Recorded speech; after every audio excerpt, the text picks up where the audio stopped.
नमस्कार फ्रेंड्स, गरम जल खेले की धरनेर लाभ पेते पारी दारुण इनफरमेशन आपनाके दिते जाच्छे।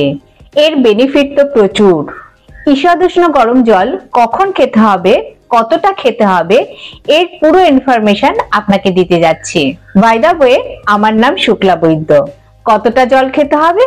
प्रतिदिन 2 ग्लास खान, सकाले 2 ग्लास गरम जल खान। एर प्रचुर गुण। एक, बडी डिटक्सिफाई करे। যখন গরম জল খাই তখন বডিতে একটু ঘাম চলে আসে, মানে বডি তখন ডিটক্সিফাই করে। আমাদের চামড়ায় যে রোমকূপগুলো থাকে তাকেও খুলে দেয়, আর মুখের ভেতরে যে স্যালাইভা আছে তাকেও প্রডিউস করে। এটা কি করে? বডির অ্যাসিডিটিকে কন্ট্রোল করে। আর যদি ওয়েট লস করতে চান তাহলে তো গরম জল খেতেই হবে।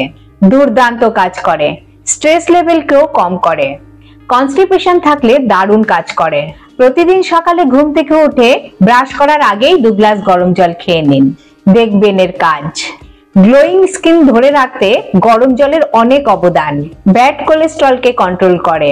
যদি ঠান্ডা লাগার প্রবলেম থাকে, সাইনাসের প্রবলেম থাকে, তাহলে সারাদিনই গরম জল খান।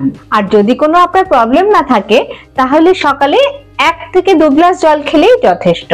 আর যদি প্রবলেম থাকে, যেমন ধরুন ঠান্ডা লাগা, সাইনাসের প্রবলেম, কনস্টিপেশনের প্রবলেম, বা যদি তাড়াতাড়ি বডি ওয়েট কমাতে চান তাহলে সারাদিনই গরম জল খেতে থাকুন। ঠান্ডা জল খাবেনই না। প্রথমে একটু ঈষদুষ্ণ গরম জল দিয়ে শুরু করুন, তারপরে একটু প্রয়োজন হলে একটু বেশি গরম জল নিতে পারেন।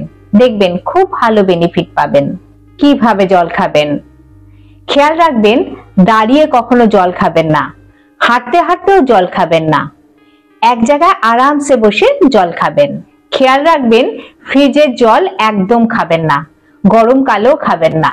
দরকার হলে কুজোর জল খাবেন। হেলথের থেকে এর থেকে বড় কিছু তো আর হতে পারে না, না? লাস্ট একটা ইম্পর্টেন্ট কথা বলবো, গরম জলে আপনার সব প্রবলেম সলভ হবে না, কিন্তু আপনার হেলথে একটা ইমপ্রুভ আসবে। অনেক অসুখ আছে যা আপনার কাছেই আসতে পারবে না। আপনি আপনাকে প্রোটেক্ট করতে পারবেন। কবে থেকে শুরু করছেন?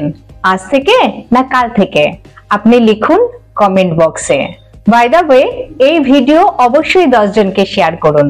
আপনি যাদের চান যে যাদের হেলথ ঠিকঠাক থাকুক তাদের কাছে ফরওয়ার্ড করুন, এতে খুশি আরো বেড়ে যাবে। চলুন আবার হাজির হব আরেকটি টপিকস নিয়ে। আপনাকে ধন্যবাদ।